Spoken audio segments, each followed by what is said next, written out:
So Warren Gatland has named his final squad for this last game against South Africa in what has been a very disappointing autumn series. Under a lot of pressure, he's had a few changes. I'll go through the teams and then we'll talk about it as usual. So the front row is going to be Gareth Thomas, Dewi Lake, Archie Griffin.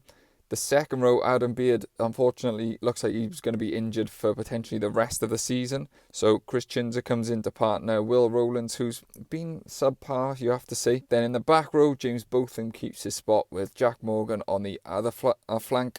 And then at number 18, Plumtree comes in to replace Aaron Wainwright.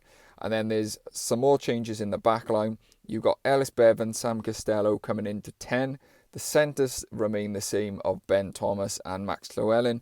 And then the back three, there's a bit of moving around. So Rio Dyer comes into the wing, Tom Rogers is on the other wing, and Blair Murray actually drops back to full back. So Winnett gets dropped out of the matchday squad altogether. Then the bench is Ryan Elias, Nicky Smith and Kieran Azarati as it's been. And then Freddie Thomas is on the bench, so he looks like he's set to make his Wales debut and get his first cap.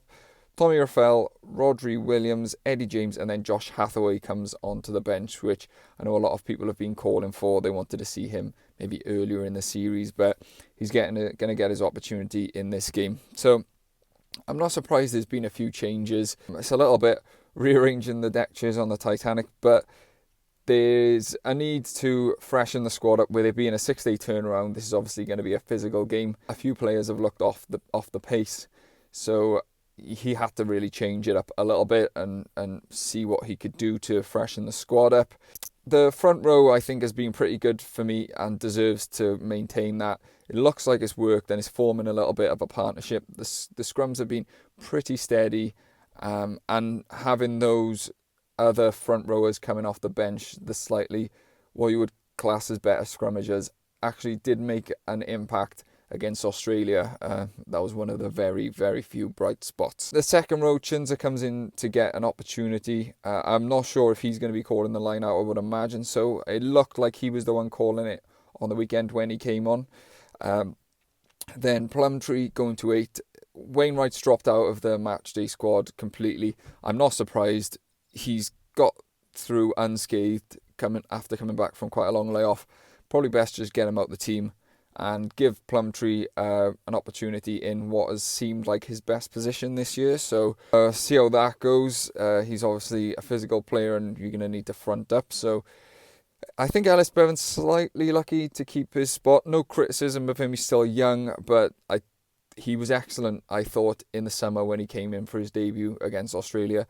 But he didn't look particularly great in the last game against Australia, and I thought Rodri Williams, made a big impact when he came on. He seemed like he sped things up, but it was already too late at that point, obviously.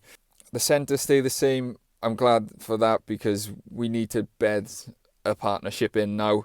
If you want to change it after into the Six Nations, then that's fair enough, but at least give these guys the 3 games and see if anything comes of it. Then the back three is an interesting one. Obviously, Winnett dropping out completely and Murray going to fullback. Not sure how I feel about this one. I feel like Winnett has been one of the bright sparks of the autumn, one of the few. But you have to say he did look a bit leggy as that Australia game wound down.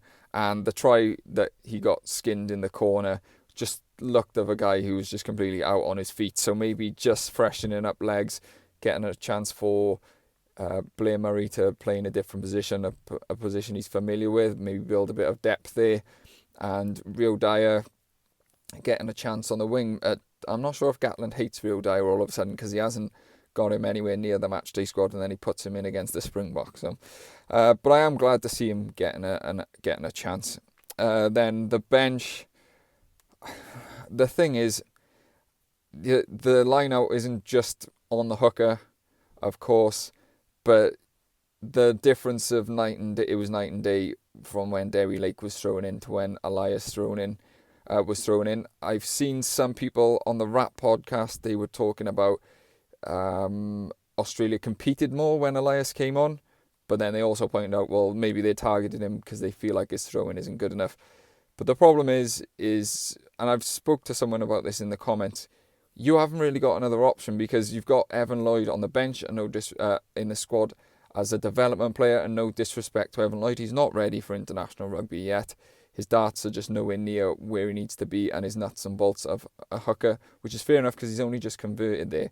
But then you hamstring yourself because now you have to play Elias, who, I mean, you have to say he's pretty lucky to keep his spot. If there was another hooker in there, maybe Brodie Gatland, who deserved, I thought, to be the third hooker over Evan Lloyd, he could have had an opportunity to play in this one. But as it is, Ryan Elias keeps his spot. Nicky Smith and Azarati made an impact off the bench, as I said. Freddie Thomas, I'm excited to see this. I thought, to be honest, we would have seen him earlier, but it is what it is. He's going to get a cap now, which is good, important, and hopefully there's a lot of talk of him coming back to one of the regions. Who that will be, I don't know. Hopefully Cardiff, because they need a second row. And then Hathaway is the other talking point, I suppose, coming in to get some minutes off the bench. A lot of people are saying they want to see him in my comments. So I've only seen bits of him, and from what I've seen for both Gloucester and for Wales, been a bit up and down. So obviously he just needs experience, and he's going to get it off the bench here. So there's not really much else to talk about. Gatland faced a lot of questions about his future, as you would expect. Is he the right man for the job? All this. Is he prepared to take things forward into the Six Nations? He didn't really answer anything other than we would have expected him to. He did when someone asked, would you step down? Would you potentially step down as your role of coach? And he said if he thought it was the best thing for Welsh rugby, he would do that. So, I mean, it's hard to argue it's not at this point. That's the golden handcuffs that he's got on Wales. I'm not sure. I'm not going to criticise Gatland because he's just received enough over the last week or so. So yeah, I mean, it's a hodgepodge of a team, if I'm being totally honest, and that's not a criticism to any of these players. Nowhere near what you would say our strongest 15 is. Obviously, some of those being given injuries. But unfortunately, this is just where we are as a team at the moment. I think, I mean, it can potentially get worse, but hopefully we're near as bad as it's going to get. Let's try and get behind the team. Let's not abuse the players online. It's fair enough when we're paying a lot of money to go to the stadium and stuff to be critical at times, but I think some of the abuse, players like Sam Costello, who's been brought in by Gatland this weekend to start at 10, I'm surprised he didn't decide to just keep Anscombe in and maybe shoulder some of the extra pressure and keep a mature player in the team, which is what we're desperate for. I don't know, he seems like he's got a little mini vendetta against Costello, but let's give the guy a break. He's trying his hardest. I know he's not everyone's cup of tea, but just giving him constant abuse on social media, Sam Costello is not the reason the team is where it is, so maybe let's just back off on him a little bit. But let's just try and get around the players now. We're going to be in this situation for maybe a year or two, unless they bring in, or maybe longer, unless they bring in a really good coach or the administration changes, and that's what we need to hope for. Maybe the top and the governance and who's running the show and who makes the decisions, maybe that'll change. I don't know, but at the moment, this is the team we've got. Let's try and support them, and if they can keep it, it's sad to say, but if they can keep it within 10 points, that'll be like a morale victory. But let's just hope that it's not an absolute 40-point whooping and just completely destroys any sort of confidence they have left. But yeah, I'll just leave it with you and let me know what you think. Catch you on the next one.